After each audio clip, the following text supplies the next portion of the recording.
Hello, Chipmunk and Chipette fans. Sorry it's been a while. College has not been kind to me this semester, and I haven't found much time to make preparations for videos.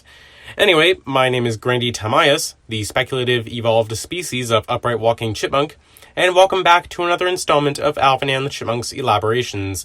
Today's topic being, is David Seville relevant to the Alvinnn and the Chipmunks franchise anymore? So those of you who are much more knowledgeable about the different iterations of Alvinnn and the Chipmunks media may have one of two thoughts towards this at first glance. You're either, what? He's Dave. He's synonymous with the franchise and its creation. Of course he's still relevant. Or you may be in the other camp who are like, oh, I know exactly what you're talking about. What have they done to Dave? I'll talk about what they've done, or rather, haven't done, in a moment, but just so we're clear, for the first few minutes of this video, I'll primarily be talking about the media of the 21st century, like the live-action films and the ongoing 2015 series. Actually, I'll be focusing more on the version of Dave from the latter, as that's where I think his characterization has kinda taken a nosedive. So around late Season 2 and early Season 3 of the 2015 series, I started to notice that there were quite a lot of episodes where Dave either has an extremely reduced role, to the point where you can count his number of lines on one hand, or he just doesn't appear at all. In fact, here's the list of such episodes from those two seasons. I will say that a lot of these episodes were very enjoyable, especially in Season 2, like Suck Toad, Wish Upon a Star, and Jeanette's Secret Garden, and that may have had something to do with Dave's absence. The Chipmunks and Chipettes just seemed a lot more mature and independent in those episodes, which shows a lot of character growth since the first season. But on the flip side, Dave's absence and their heightened maturity made it feel like they lived by themselves and owned the place. But his amount of screen time, or lack thereof, is only part of the issue. The consistency of characterization has been an issue with the entirety of the show's cast to some extent as it has gone on, but Dave is one of the more notable examples. There are times when Simon or Theodore get in trouble and don't get as much of a punishment as if Alvinnn had done it. Alvinnn even calls Dave out on this in the episode Pack Animal, but just because the show points it out doesn't make it right in the first place, especially since Dave doesn't do anything about it by the end of the episode. Funny enough, the movie version of Dave, played by Jason Lee, actually handles this equal punishment thing better in Shipwrecked, when all of the Chipmunks and Chipettes, minus Theodore, sneak out and go to the casino and salsa night, and he punishes them all for it later by limiting them to shuffleboard. However, much like CGI Dave, there's a lot of times where movie Dave felt largely absent from what the Chipmunks were doing. In the 2007 film, the Chipmunks go live with Ian and Dave is shown alone, which did play into his development by the end, so I'll let that slide. The Squeakquel, he's hospitalized and doesn't reunite with them until the end, and even then, they were able to learn the film's life lesson without him.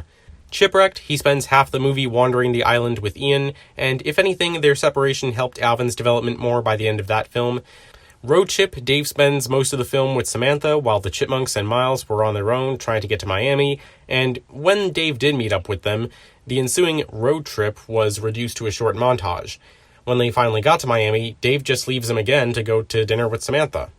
Getting back to the CGI show, there are episodes where Dave is too strict, like in Cat Sitter, where he doesn't want the Chipmunks to help anyone or do anything that would keep them sidetracked from working on their grades. But Theodore is forced into taking care of Miss Kroner's cats while she's away.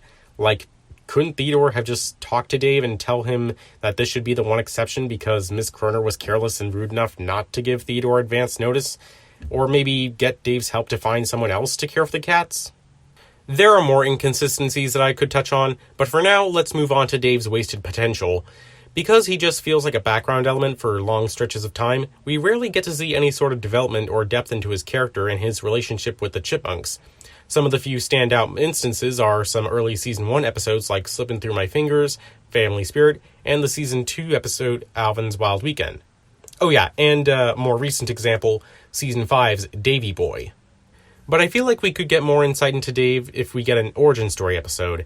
Ross Bagdasarian Jr. and Janice Carmen have expressed interest in making such an episode a few years ago during an interview with Monk Media, and if they do that sometime within the next 2 seasons, Dave needs to be done justice.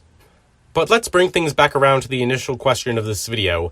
Is Dave so intrinsically tied to this franchise that it cannot exist without him? Or at this point, especially with the recent possibility of a buyout, could they drop his character entirely to focus more on the Chipmunks and Chipettes? Well, if I were to sum up Alvinnn and the Chipmunks based on its title and a few key details, I would say it's about a trio of kids who form a singing group managed by their parent figure and oftentimes find themselves in hijinks because of their lead singer, Alvinnn. Occasionally, they may team up with their friends/rivals, the Chipettes, who are a female singing group with a similar dynamic. And that's it. Only that first sentence really matters, and the second if you're referring to the 80s series and onwards. So, based on that description, Dave is pretty essential considering his role as their adoptive father. Even if you want to trim it down to just a trio of kids who form a singing group and oftentimes find themselves in hijinks because of their lead singer Alvinnn, them being kids would still in large part mean that they would need a parent figure in their lives. And the hijinks part, they would need a parent figure to discipline them for it, or at least try to. Also, note that that description I just gave does not mention them being chipmunks, so that goes back to what I was saying in a previous elaboration about how it's something that this franchise should fix, but enough about that. I guess the parent figure isn't something that needs to be specified on, they just need to exist in-universe as a way for the kids to, live in society. Kind of like Peanuts, where they don't show the adults on camera and cover over their voices with a trombone. But the difference with Peanuts is that the adults often aren't essential to the plot because whatever the main characters are doing doesn't affect them. Whereas Alvin and the Chipmunks more often has its main parent figure being caught up in the hijinks for comedic purposes. But really, any parent figure could do that. Based on that description, there is no reason they couldn't do a gender swap and give the Chipmunks an adoptive mother figure. Or heck, I've been a strong advocate for the return of their biological mother, Vinny, so they could just change things up where Alvin, Simon, and Theodore live with her. In fact, one of the earliest books in this franchise, in 1959, had them living with their parents, and their band manager was an owl, filling a similar role to Dave. And I know I'm going off on a tangent again, but I just remembered that one of the critiques I've gotten for suggesting that there should be more miscellaneous chipmunks is that there'd be no point in calling the franchise Alvin and the Chipmunks, since they're not the only ones. I'm not necessarily suggesting that they should do a reboot with no humans and it's a society populated by chipmunks or other anthropomorphic animals, as cool as that would be, but maybe there could still be a relatively small number of them that the Seville brothers thus far are the only ones of their species who have made a band. Getting back more to Dave, I think the scarcity of any other chipmunks besides him and the Chipettes is one of the things that keeps him relevant. He's their connection to the human society, and setting the story in a world much like our own is perhaps supposed to make it feel more familiar to us in terms of our human culture and the kinds of everyday problems that we deal with just through the eyes of a chipmunk. But I think the biggest thing that keeps Dave relevant and essential to this franchise is the fact that he's based on a real person. Ross Bagdasarian Sr. had been using David Seville as sort of a stage name several years before he created the Chipmunks, so when they finally came around in 1958, he put himself, and thereby Dave, into the position of their manager/father figure. I could definitely see it being a disrespect to the legacy by not keeping Dave as their parent figure in every series, even though I'd argue that the way he's been depicted in the current generation does not uphold everything that that legacy stands for. Putting all those problems aside, I think that if there were ever an opportunity to drop Dave from this franchise, I think that the 2007 movie would have been it. Alvin and the Chipmunks just wasn't as popular back then due to the whole stagnation from the Universal situation, and a whole new generation of kids were getting introduced to Alvin and the Chipmunks for the first time. But then of course there would have been a whole bunch of the older fans yelling, "Where's Dave?" And ultimately, I think they have a point. Having Dave in the movies definitely helped keep things feeling closer to the spirit of the source material, and I think that matters because otherwise I think that this movie series would have just crashed and burned like so many other live-action adaptations that came before and after it. So to conclude, while I do think that the general premise of Alvin and the Chipmunks doesn't require Dave specifically, or them being chipmunks, he's become one of those things where he's too valuable to get rid of, but if they keep using him in the way that they are, it's going to hold the franchise back from reaching its peak in terms of family-themed storytelling. I can't offer an easy solution to this, so my best advice would be that they should experiment. Maybe try a series without Dave, or reinvent him with a compelling new origin story in mind.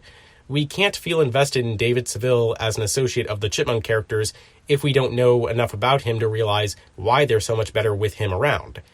As much as I love when Alvin and the whole gang go out on fantastical adventures without him, Dave still keeps things grounded in the family dynamic that has led to not only so many comedic situations, but also the emotional impact that young audiences can grow up appreciating. Feel free to let me know in the comments how you feel about the way Dave has been characterized, and how or if he should be changed. Don't forget that you're welcome to leave suggestions for future video topics, and I would appreciate it if you could share this video, leave a like, and subscribe if you haven't, all of which go a long way in helping other interested people find this content. You can also join my Discord server and follow me on Twitter, which are linked in the description. With all that said, I hope you enjoyed, have a nice day, and thank you for your time.